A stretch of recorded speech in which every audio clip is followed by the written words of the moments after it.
요한복음. 요한이 기록한 기쁜 소식. 요한복음 1장. 그리스도는 하나님이심. 우주가 존재하기 전에 말씀 되시는 그리스도가 계셨다. 그분은 하나님과 함께 계셨으며 바로 그분이 하나님이셨다. 그리스도는 맨 처음부터 하나님과 함께 계셨고 모든 것은 그분을 통해서 창조되었으며 그분 없이 만들어진 것은 아무것도 없다. 그리스도 안에 생명이 있었으니 이 생명은 인류의 빛이었다. 이 빛이 어두움 속에서 빛나고 있었으나 어두움이 이 빛을 깨닫지 못하였다.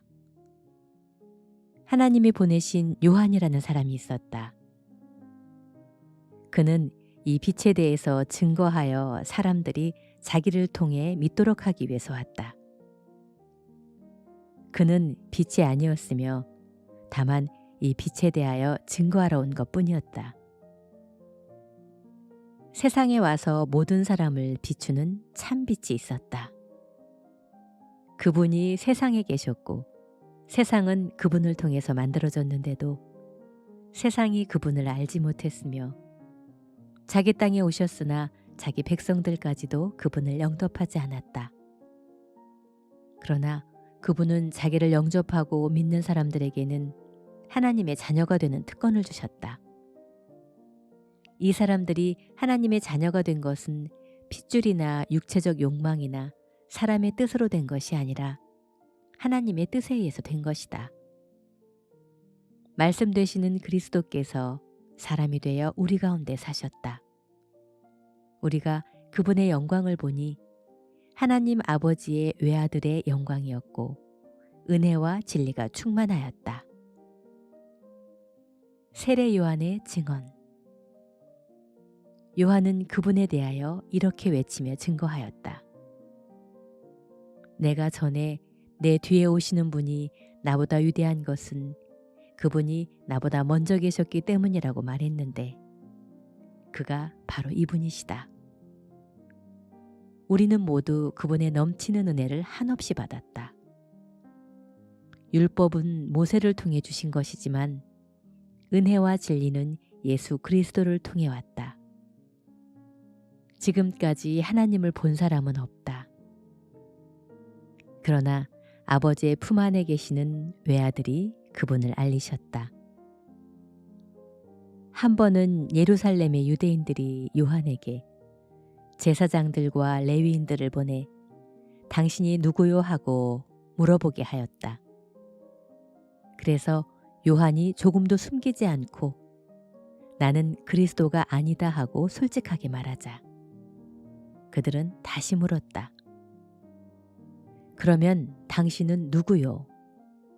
엘리야요? 나는 엘리야가 아니다. 그럼 우리가 기다리는 예언자요? 나는 예언자도 아니다. 그렇다면 당신은 누구란 말이요? 우리를 보낸 사람들에게 대답할 수 있게 해주십시오. 당신은 자신을 어떻게 생각하시오? 나는 예언자 이사야가 말한 것처럼 주의 길을 곧게 하라고 광야에서 외치는 자의 소리이다. 그때 바리새파 사람들이 보낸 자들이 요한에게 당신이 그리스도가 아니고 엘리야도 예언자도 아니라면 어째서 세례를 주시오 하고 물었다. 그래서 요한은 그들에게 나는 너희에게 물로 세례를 주지만 너희 가운데는 너희가 알지 못하는 분이 서 계신다. 그분은 내 뒤에 오시는 분이시다. 나는 그분의 신발끈을 풀어드릴 자격도 없다 하고 대답하였다. 이것은 요한이 세례를 주던 요단강 건너편 베다니에서 일어난 일이다. 이튿날 요한은 예수님이 자기에게 나아오시는 것을 보고 이렇게 말하였다. 보라, 세상 죄를 짊어지신 하나님의 어린 양이시다. 내가 전에 내 뒤에 오시는 분이 계시는데 그분이 나보다 위대한 것은 나보다 먼저 계셨기 때문이다라고 말한 분이 바로 이분이시다. 나도 이분을 몰랐으나 이분을 이스라엘 백성에게 알리려고 내가 와서 물로 세례를 준다. 그러고서 요한은 이렇게 증거하였다.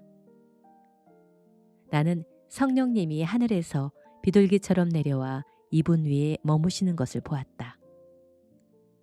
나도 전에는 이분을 몰랐다.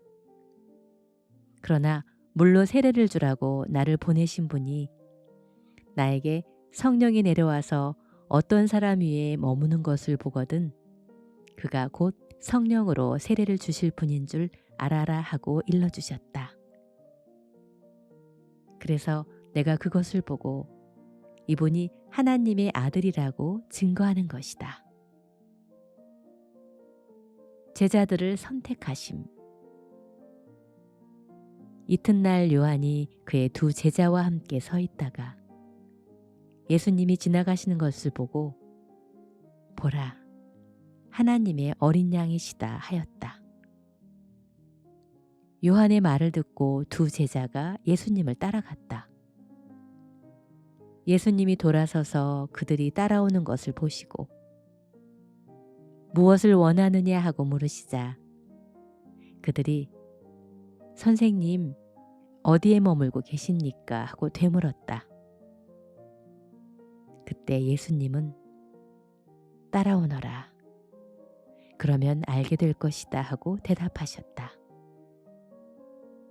그래서 그들은 가서 예수님이 계시는 곳을 보고 그날 예수님과 함께 머물러 있는데 때는 오후 4시쯤이었다. 요한의 말을 듣고 예수님을 따라간 두 사람 중에 하나는 시몬 베드로의 동생 안드레였다. 그는 먼저 자기 형 시몬을 찾아가 형, 우리가 메시아, 번역하면 그리스도, 우리가 메시아를 만났어 하고 말한 후에 그를 데리고 예수님께 갔다. 예수님은 시몬을 보시고 너는 요한의 아들 시몬이다. 그러나 앞으로는 게바, 번역하면 베드로, 게바라고 부르겠다 하고 말씀하셨다. 이튿날 예수님은 갈릴리로 가시려고 빌립을 보시고 나를 따라오너라 하고 말씀하셨다. 빌립은 안드레와 베드로와 같은 동네인 벳세다 사람이었다. 빌립이 나다니엘을 찾아가서 모세의 율법책과 예언자들의 예언서에 기록된 분을 우리가 만났는데 그분은 나사렛 사람 요셉의 아들인 예수님이셨어 하고 말하자 나다니엘이 빌립에게 나사렛에서 무슨 훌륭한 인물이 나올 수 있겠느냐 하였다. 그래서 빌립은 와서 보아라 하고 대답하였다. 예수님은 나다니엘이 자기에게 오는 것을 보시고 이 사람이야말로 간사한 것이 없는 진짜 이스라엘 사람이다 라고 말씀하셨다. 나다니엘이 어떻게 저를 아십니까? 하고 묻자 빌립이 너를 부르기 전에 내가 무화과 나무 아래에 있는 것을 내가 보았다 하고 예수님이 대답하셨다. 그때 나다니엘이 선생님은 정말 하나님의 아들이시며 이스라엘의 왕이십니다 하고 선언하였다. 그래서 예수님은 내가 너를 무화과 나무 아래서 보았다고 말한 것 때문에 내가 믿느냐? 너는 이보다 더 큰 일도 볼 것이다 하시고 덧붙여서 이렇게 말씀하셨다. 내가 너희에게 분명히 말하지만 하늘이 열리고 하나님의 천사들이 내 위에 오르락 내리락 하는 것을 너희가 볼 것이다. 요한복음 2장 가나의 결혼잔치. 이틀 후에 갈릴리 가나에 결혼식이 있었다. 예수님의 어머니도 거기 계셨고 예수님도 제자들도 초대를 받아갔다. 그런데 포도주가 떨어졌다. 그래서 예수님의 어머니가 예수님께 이 집에 포도주가 떨어졌구나 하자 예수님은 어머니, 나와 무슨 관계가 있다고 그러십니까? 아직 내 때가 되지 않았습니다 하고 대답하셨다. 그러나 예수님의 어머니는 하인들에게 무엇이든지 그가 시키는 대로 하여라 하고 일러주었다. 거기에는 유대인의 정결의식에서 사용되는 돌 항아리 6개가 놓여 있었는데 각각 물 2-3통 드는 크기였다. 예수님이 하인들에게 항아리마다 물을 가득 채워라 하시자 그들은 아구까지 물을 가득 채웠다. 그리고 예수님이 하인들에게 이제 떠다가 잔치 책임자에게 갖다 주어라 하시자 하인들은 그대로 하였다. 잔치 책임자는 물로 된 포도주를 맛보고 어디서 났는지 몰랐으나 그것을 떠온 하인들은 알고 있었다. 잔치 책임자는 신랑을 불러 흔히 좋은 포도주를 먼저 내놓고 손님들이 취한 뒤에 그보다 못한 것을 내놓는데 당신은 지금까지 좋은 포도주를 남겨두었군요 하였다. 예수님이 갈릴리 가나에서 처음으로 이런 기적을 행하여 그의 영광을 나타내시자 제자들은 예수님을 믿게 되었다. 그 후 예수님은 어머니와 형제들과 제자들과 함께 가버나움으로 내려가 거기서 며칠 동안 머무르셨다. 예루살렘 성전에 올라가심. 유대인의 유월절이 다가오자 예수님은 예루살렘으로 올라가셨다. 예수님은 성전 안에 소와 양과 비둘기 파는 장사들과 돈 바꿔주는 사람들이 앉아있는 것을 보시고 노끈으로 채찍을 만들어 양과 소를 모두 성전에서 몰아내시고 돈 바꿔주는 사람들의 돈을 쏟아버리시며 그들의 상을 둘러엎으셨다. 그러고서 비둘기 파는 사람들에게 이것들을 당장 치우고 앞으로는 내 아버지의 집을 장사하는 집으로 만들지 말아라 하고 말씀하셨다. 그러자 제자들은 주의 성전을 위하는 열심이 내 속에서 불타오릅니다 라고 쓰인 성경 말씀이 생각났다. 그때 유대인들이 나서서 예수님께 당신은 무슨 권리로 이런 일을 하시오? 그만한 권리를 가졌다면 이것을 입증할 만한 기적을 우리에게 보여주시오 하였다. 그래서 예수님은 그들에게 이 성전을 헐어라. 내가 3일 안에 다시 세우겠다 하고 말씀하셨다. 그러자 그들은 46년이나 걸려 이 성전을 지었는데 당신이 3일 안에 세우겠다는 말이요? 하고 따져 물었다. 그러나 예수님이 말씀하신 성전은 자신의 몸을 가리키신 것이었다. 제자들은 예수님이 죽으셨다가 부활하신 후에야 이 말씀을 기억하고 성경과 예수님이 하신 말씀을 믿게 되었다. 예수님이 유월절 기간에 예루살렘에 계실 때 그분이 행하시는 기적을 보고 많은 사람들이 예수님을 믿었다. 그러나 예수님은 모든 사람을 알고 계셨기 때문에 자신을 그들에게 맡기지 않으셨으며 사람의 속뜻을 아셨기 때문에 어떤 사람에 대해서 누구의 설명을 들으실 필요도 없었다. 요한복음 3장. 한밤의 방문객.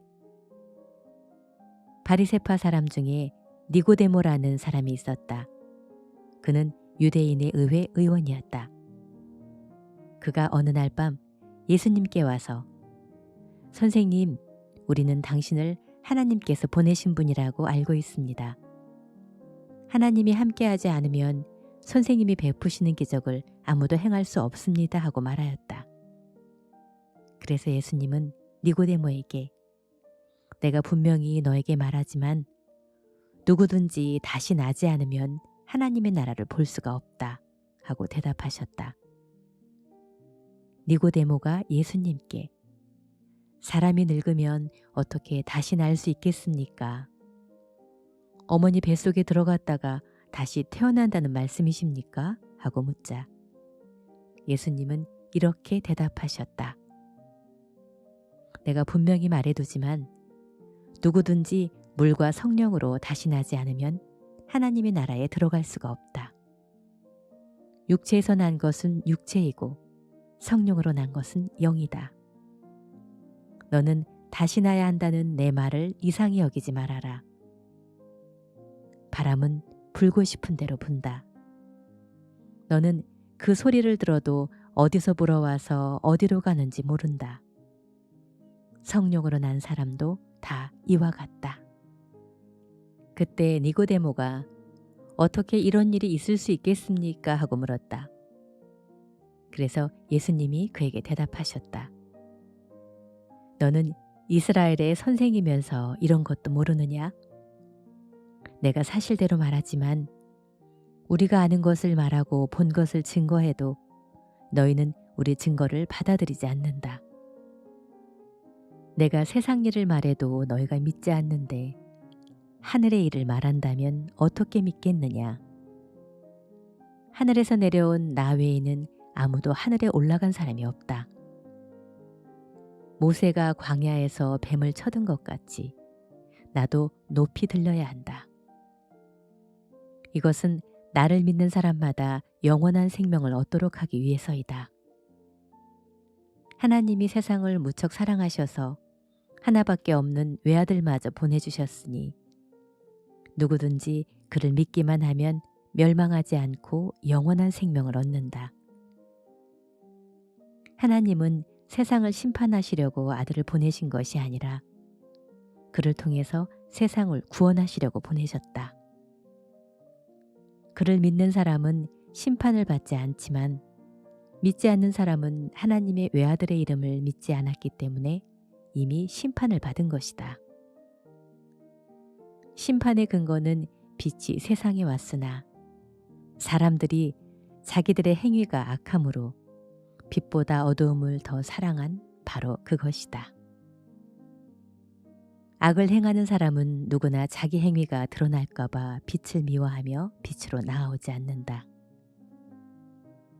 그러나 진리대로 사는 사람은 자기가 하나님의 뜻을 따라 살고 있다는 것을 나타내기 위해서 빛으로 나아온다. 세례 요한과 예수님. 그 후에 예수님은 제자들과 함께 유대 지방으로 가셔서 얼마 동안 거기에 머물러 계시면서 세례를 주셨다. 요한도 물이 많은 살렘 부근의 에논에서 세례를 주자 사람들이 그에게 와서 세례를 받았다. 이때는 요한이 아직 감옥에 갇히기 전이었다. 그런데 요한의 제자들과 어떤 유대인 사이에 정결의식에 대한 말다툼이 벌어졌다. 그래서 요한의 제자들이 요한에게 찾아가 선생님, 선생님과 함께 요단강 저편에 있던 분, 곧 선생님이 말씀하시던 그분이 세례를 주므로 사람들이 모두 그분에게 몰려가고 있습니다 하고 말하자 요한이 이렇게 대답하였다. 하나님이 주시지 않으면 사람은 아무것도 받을 수 없다. 나는 그리스도가 아니라 그분 앞에 보내심을 받은 사람이라고 하지 않았느냐. 너희는 그것을 직접 들은 증인이다. 신부를 맞이하는 것은 신랑이지만 신랑의 친구가 곁에 섰다가 그의 음성을 듣고 크게 기뻐한다. 마찬가지로 나에게도 이런 기쁨이 넘치고 있다. 그분은 점점 번영해야 하고 나는 점점 쇠퇴해야 한다. 위에서 오시는 분은 그 무엇보다도 높은 분이시다. 땅에서 나는 사람은 땅에 속하여 세상 일을 말하지만 하늘에서 오시는 분은 그 무엇보다도 높은 분이시다. 그분이 보고 들은 것을 증거하여도 그분의 증거를 받아들이는 사람이 없다. 그분의 증거를 받아들인 사람은 하나님이 참되신 분이라는 것을 인정하였다. 하나님이 보내신 분은 하나님의 말씀을 하신다. 이것은 하나님이 그분에게 성령을 한없이 주시기 때문이다. 아버지께서는 아들을 사랑하셔서 모든 것을 그분의 손에 맡기셨다. 누구든지 아들을 믿는 사람은 영원한 생명을 소유하게 되지만 아들을 믿지 않고 거절하는 사람은 영원한 생명을 얻지 못하고 오히려 하나님의 형벌을 받게 된다.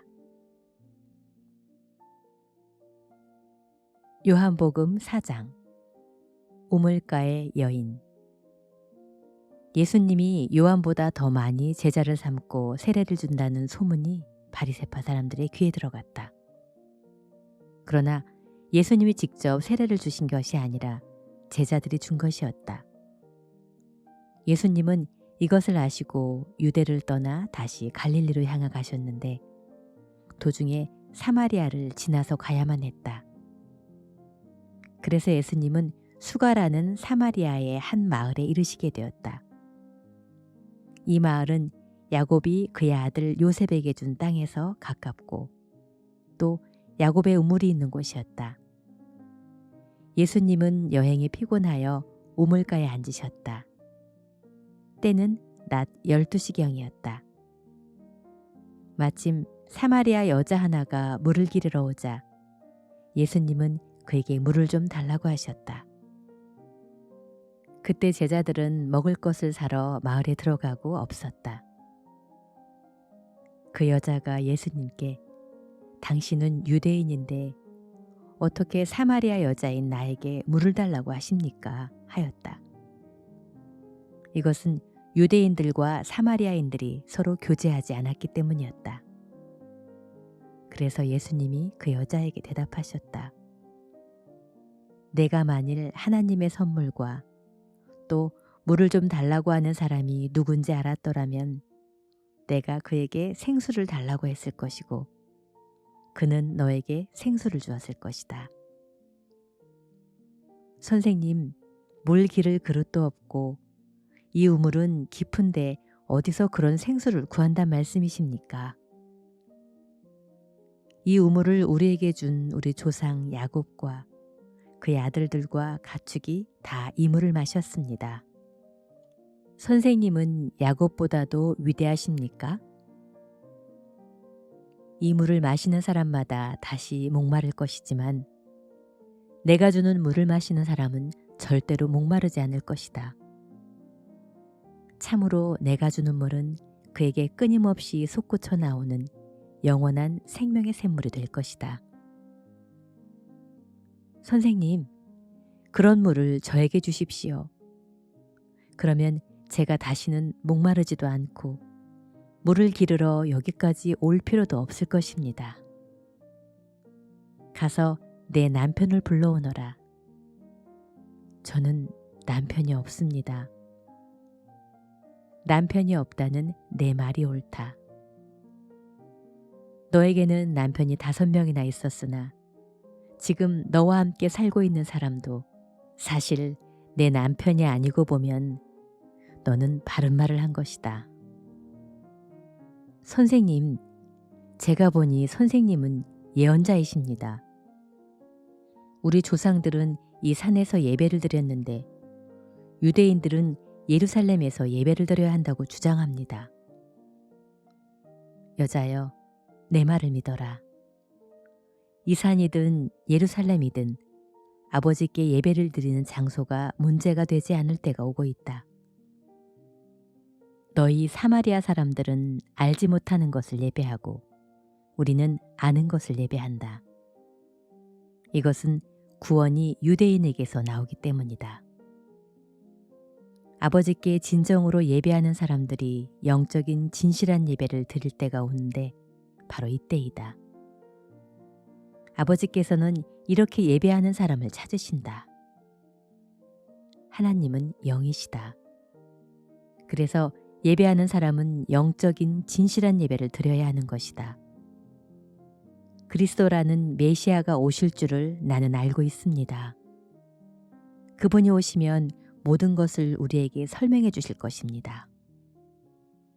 그러자 예수님은 너와 말하고 있는 내가 바로 그 메시아다 하고 말씀하셨다. 바로 그때 제자들이 돌아와 예수님이 여자와 이야기하는 것을 보시고 이상히 여겼으나 예수님이 무엇을 원하시는지, 왜 또 그 여자와 말씀하시는지 아무도 묻지 않았다. 그 여자가 물통을 버려두고 마을로 달려가서 사람들에게 다들 와서 좀 보세요. 나의 과거를 죄다 말해준 사람이 있어요. 이분이 그리스도가 아닐까요? 하자 사람들이 마을에서 나와 예수님께 모여들었다. 한편 제자들이 선생님 좀 잡수시시오 하고 권하자 예수님은 그들에게 내게는 너희가 알지 못하는 양식이 있다 하고 말씀하셨다.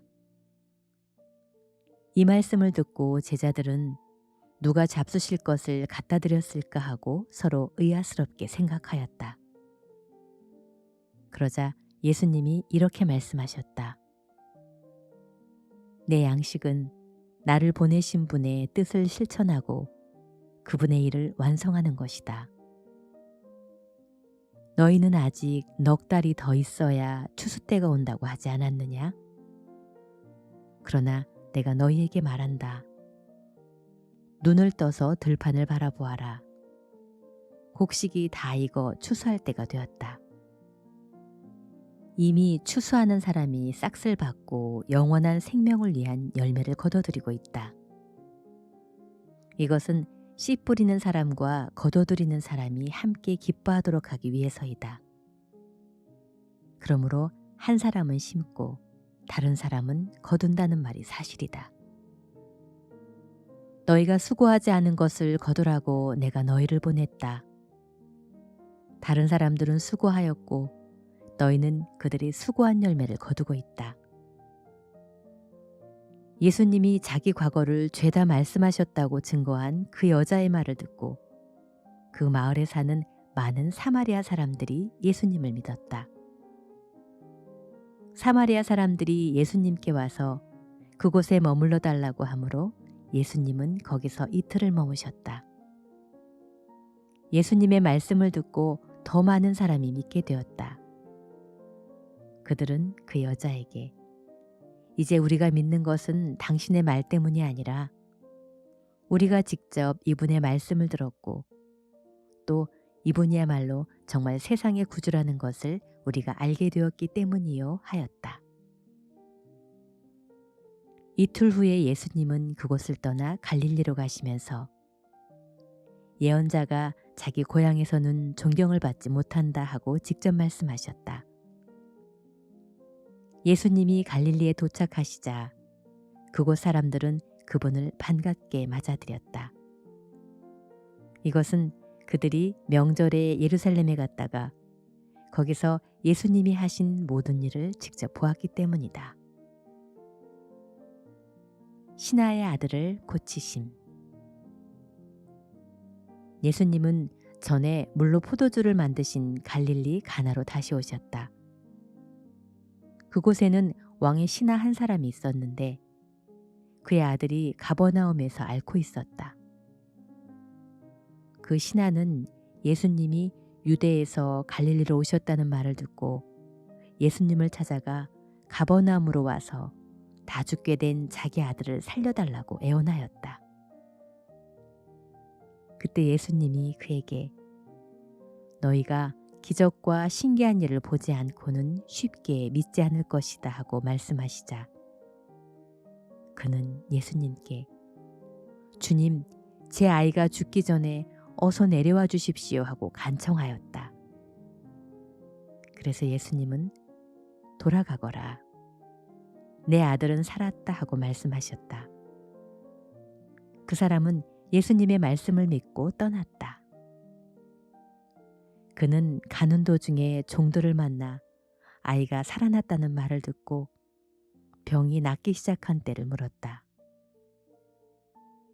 그러자 종들은 어제 오후 1시경에 열이 떨어졌다고 대답하였다. 그래서 아이 아버지는 예수님이 내 아들은 살았다 하고 말씀하신 바로 그때인 줄 알고 자기와 그의 집안이 다 예수님을 믿었다. 이것은 예수님이 유대에서 갈릴리로 오신 후 행하신 두 번째 기적이었다.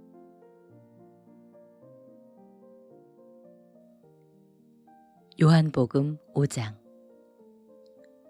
생명은 안식일보다 더 귀함. 그 후 유대인의 명절이 되어 예수님은 예루살렘으로 올라가셨다. 예루살렘 양문 곁에는 히브리 말로 베데스다라는 못이 있고 그 둘레에는 행각 5채가 서 있다. 이 행각에는 많은 환자, 소경, 절뚝발이, 손발이 마비된 사람들이 질비하게 누워 물이 움직이는 때를 기다리고 있었다. 그 못에는 가끔 천사가 내려와 물을 휘저어 놓곤 하는데 물을 휘저어 놓은 다음에 제일 먼저 들어가는 사람은 무슨 병이든지 다 나았다. 그런데 거기서 38년 동안 앓고 있는 환자가 있었다. 예수님은 그가 누워있는 것을 보시자 병이 벌써 오래된 줄 아시고 그에게 내가 낫고 싶으냐 하고 물으셨다. 그러자 그 환자는 선생님, 물이 움직일 때 나를 못에 넣어주는 사람이 없어 내가 가는 동안에 다른 사람이 먼저 들어갑니다 하고 대답하였다. 그때 예수님이 일어나 내 자리를 들고 걸어가거라 하시자 그는 곧 병이 나아 자리를 걷어 들고 걸어갔다. 그런데 그날은 안식일이었다. 그래서 유대인들은 병이 나은 그 사람에게 안식일인데 당신이 자리를 들고 가는 것은 옳지 못한 일이요 하였다. 그가 나를 고쳐주신 분이 자리를 들고 걸어가라고 하시던데요 하자 도대체 그런 말을 한 사람이 누구요 하고 그들이 물었다. 그러나 그 사람은 자기를 고쳐주신 분이 누군지 알지 못하였다. 왜냐하면 그곳에는 많은 사람이 있었고 예수님도 이미 자리를 뜨셨기 때문이었다. 그 후에 예수님은 성전에서 그 사람을 만나 이제는 병이 깨끗이 나았으니 더 무서운 병에 걸리지 않도록 다시는 죄를 짓지 말아라 하고 말씀하셨다. 그 사람이 유대인들에게 가서 자기를 낫게 하신 분이 예수님이라고 말하자 유대인들은 안식일에 이런 일을 한다고 예수님을 핍박하기 시작했다. 그러나 예수님은 그들에게 내 아버지께서 지금까지 일하심으로 나도 일한다 하고 말씀하셨다. 유대인들은 예수님이 안식일을 범할 뿐 아니라 자신을 하나님과 똑같은 자리에 올려놓고 하나님을 친아버지라고 부른다는 이유로 더욱 예수님을 죽이려고 하였다. 그래서 예수님은 유대인들에게 이렇게 말씀하셨다. 내가 분명히 너희에게 말한다. 아들은 아버지가 하시는 일을 보지 않으면 혼자서는 아무것도 할 수가 없다. 이것은 아버지께서 무엇을 하시든지 아들은 그대로 따라하기 때문이다. 아버지께서는 아들을 사랑하셔서 자기가 하시는 모든 일을 아들에게 다 보여주신다. 그렇다. 아버지는 이보다 더 큰 일도 아들에게 보여주셔서 너희를 깜짝 놀라게 하실 것이다. 아버지께서 죽은 사람들을 일으켜 살리시는 것처럼 아들도 자기가 원하는 사람들을 살린다. 아버지께서는 아무도 심판하시지 않고 심판하는 일을 모두 아들에게 맡겨 모든 사람이 아버지를 공경하듯이 아들도 공경하도록 하셨다. 아들을 공경하지 않는 사람은 아들을 보내신 아버지도 공경하지 않는다. 내가 분명히 너희에게 말한다. 내 말을 듣고 나를 보내신 분을 믿는 사람은 영원한 생명을 얻었으므로 심판을 받지 않을 것이다. 그는 이미 죽음에서 생명으로 옮겨간 것이다. 내가 분명히 말한다. 죽은 사람들이 하나님의 아들의 음성을 들을 때가 오는데 바로 이때이다. 듣는 사람은 살아날 것이다. 아버지께서는 자기 속에 생명을 가지신 것처럼 아들에게도 생명을 주어 그 속에 갖게 하셨다. 그리고 아버지는 아들이 그리스도이시기 때문에 그에게 심판하는 권세를 주셨다. 내가 하는 말에 놀라지 말아라. 죽은 사람들이 모두 아들의 음성을 듣고 무덤에서 나올 때가 온다. 선한 일을 한 사람은 부활하여 영원한 생명을 얻고 악한 일을 한 사람은 부활하여 심판을 받게 될 것이다. 나는 아무것도 내 마음대로 할 수가 없다. 나는 듣는 그대로 심판한다. 그래서 내 심판은 공정하다. 이것은 내가 원하는 대로 하려는 것이 아니라 나를 보내신 분이 원하는 대로 하려고 하기 때문이다. 내가 만일 내 자신에 대하여 증거한다면 그것은 참된 증거가 될 수 없다. 그러나 나를 증거해 주시는 분이 따로 계신다. 나는 그분의 증거가 참된 것으로 안다. 너희가 요한에게 사람을 보냈을 때 그는 진리에 대하여 증거하였다. 하지만 나는 사람의 증거를 받지 않는다. 내가 이 말을 하는 것은 너희가 구원을 얻도록 하기 위해서이다. 요한은 타면서 빛을 내는 등불이었다. 그래서 너희는 그 빛 가운데서 잠시 기뻐하려고 하였다. 그러나 내게는 요한의 증거보다 더 큰 증거가 있다. 아버지께서 완성하라고 나에게 맡기신 일, 곧 지금 내가 하고 있는 바로 그 일이 아버지께서 나를 보내셨다는 것을 증거하고 있다. 그리고 나를 보내신 아버지께서도 직접 나를 증거하셨다. 너희는 그분의 음성을 들은 적도 없고 그분의 모습을 본 적도 없으며 또 그분의 말씀을 마음속에 간직하지도 못한다. 이것은 그분이 보내신 자를 너희가 믿지 않기 때문이다. 너희는 성경에서 영원한 생명을 얻는 줄로 생각하고 성경을 부지런히 연구하고 있는데 바로 이 성경이 나를 증거하고 있다. 그런데도 너희는 나에게 와서 영원한 생명을 얻으려고 하지 않는구나. 나는 사람에게서 영광을 받지 않는다. 그러나 나는 너희에게 하나님을 사랑하는 마음이 없다는 것을 잘 알고 있다. 내가 내 아버지의 이름으로 왔어도 너희는 나를 맞아들이지 않았다. 그러나 만일 다른 사람이 자기 이름으로 오면 너희가 그를 기꺼이 맞아들일 것이다. 너희가 사람에게서는 서로 칭찬을 받으려고 하면서도 문 밖에 계시지 않는 하나님에게는 칭찬을 받으려고 하지 않으니 어떻게 나를 믿을 수가 있겠느냐. 내가 너희를 아버지께 고소할 것이라고 생각하지 말아라. 오히려 너희를 고소할 사람은 너희가 희망을 걸고 있는 모세이다. 너희가 정말 모세를 믿었다면 나도 믿었을 것이다. 이것은 모세가 나역 안에서 기록했기 때문이다. 그러나 너희가 모세의 글도 믿지 않으면서 어떻게 내 말을 믿겠느냐.